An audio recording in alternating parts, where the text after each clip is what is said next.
poor people's problems is their habits. So rather than trying to help these folks with the money you send to them that they don't know what to do with it, first thing we got to do is... Patrick Bet-David calls out churches for the way that they give, the charity work that they do. I can't say I disagree. I don't agree with everything that he says, but I can't say I disagree with this. He's reading a book called Toxic Charity, and I want you to listen because this is going to open some church leaders' eyes, including my own. Today I'm reading a book. It's called Toxic Charity. I don't know if you've read this book, Toxic Charity, and I'm going through it. And he starts off the book, Tom, by saying the following. He says, I have to read this to you. He says... man, I got to find this to tell you. There it is. Okay. He says over $1 trillion of charity was given to Africa. Do you know what percentage of the money that was given to Africa was actually used and went to the people? 15%. 85% of the $1 trillion that was given to Africa to help. Everybody was like, we're going to help Africa. We are the world. We are the children. Everyone's like, this, what a great cause. Let's keep raising money. Wow. Dude, only $150 billion That's crazy. out of the $1 trillion went to the people. What happened to the $85 trillion? And then he continues. Listen. Talks about never do for the poor what they're capable of doing for themselves. This is a guy that's been doing charity for 40 years, and he says, I'm here to tell you more churches and charities are destroying communities coming from a good place, but they're hurting them. So I'm listening to this recording. Has nothing to do with politics. All he's doing is calling out churches, and he's calling out charities. And I said, I'm like, well, what is this guy's point? Yeah. You know, look at the subtitle right there, Tom. How the church hurts those they help and how to reverse it. This is a guy that's a Christian guy that's been raising money for 40 years, and he's saying this. The more you read the book, the premise is you think you're helping people by giving them money. You're actually not. You're hurting these people. So when these guys were talking about, let's send money to people.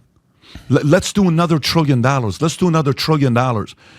Let's do two. Let's take care of these people. Let's do what's Andrew Yang's plan about $1,000 every month being given to people. What did he call that? UBI, Universal Basic Income. Let's send people money. We can afford it. This is crazy. This is crazy. Now, I have about 4 clips today. I want you to hear this. And if you're a church leader, and even if you're not a church leader, even if you love to give towards charities and things, I want you, I think you might rethink who you give to after this. So let's check out another scene here. This book, Psycho-Cybernetics, this guy, Tom, who becomes a surgeon. He does cosmetic surgery for 15, 20 years. They asked him, they said, why did you become a cosmetic surgeon? He says, because I wanted to make people happy. And he says, every time I would do surgery, this book sold, by the way, 35, 40 million copies. He said, every time we would do surgery, I would look at their faces. They were so happy. And I'm like, man, I made somebody happy today. Breast augmentation or face or whatever he was doing.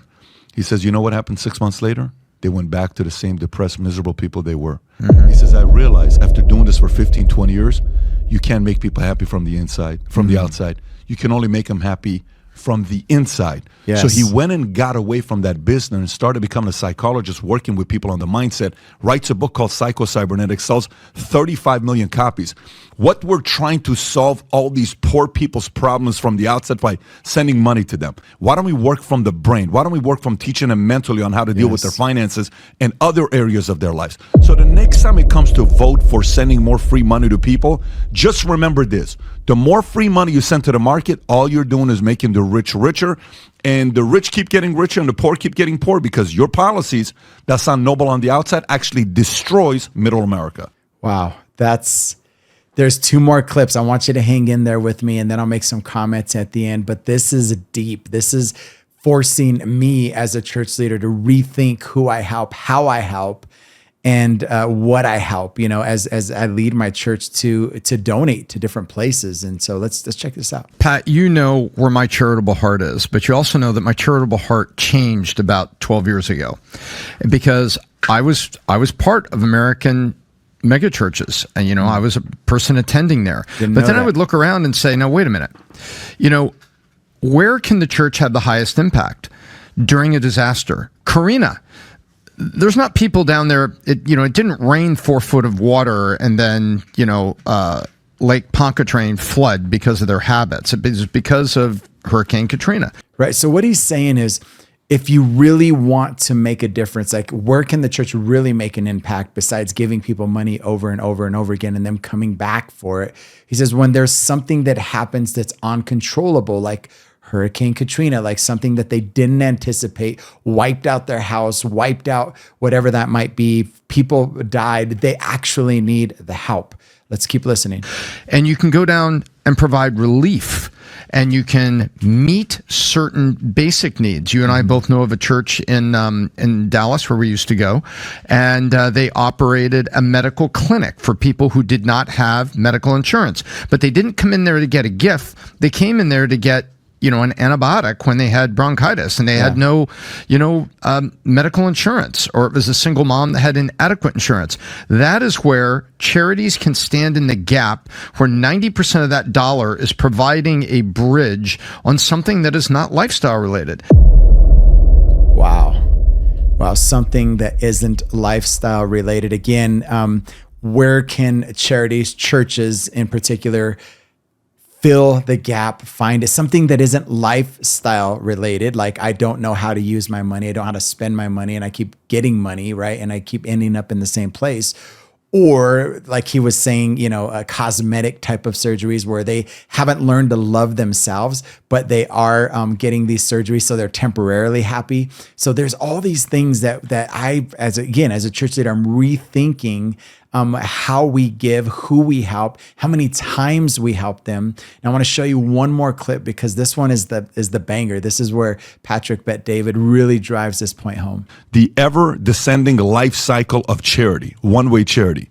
Give once and you elicit appreciation. Give twice and you create anticipation. You're going to give it to me again. I anticipate. Give 3 times and you create expectation. Where's my money? Give 4 times and it becomes entitlement. Give 5 times and you establish dependency. Okay? Very interesting when you think about this. Give once, you elicit appreciation. Give twice, you create anticipation. Give 3 times, you create expectation. Give 4 times, it becomes entitlement. And give 5 times, you establish dependency. Well, you know what this means? And I'm not going to make enemies here, but I'm going to upset some people. So, those of you that are Christian churches preaching from the pulpit about what has welfare done? Look how welfare has messed up our city. They've created the dependency of these people.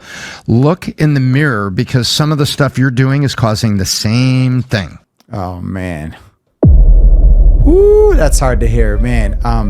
I can tell you several stories where I made that same mistake, where somebody would come into the church, right, and asking for money, say times are tough, or I need to finish my rent, or I need a few bucks just for groceries, and giving it to them with all my heart, just pulling it out of my pocket, not even out of the church funds. And then they come back a week later, 2 weeks later, and they're like, yeah, that was great. When you gave me that money, it really helped. And do you have any more? Or can you give me a couple bucks? And then after a while, and I kid you not, that conversation, and again, this has happened a few times to me, where the person will come back to the church and just said, hey, do you have any funds? Like it turned into, will you help me, to, hey, do you have some funds today? To the expectation at the end of that 5-tier example process that Patrick Bet David gave us the example of. And again, this is primarily for church leaders, but any charity giving money,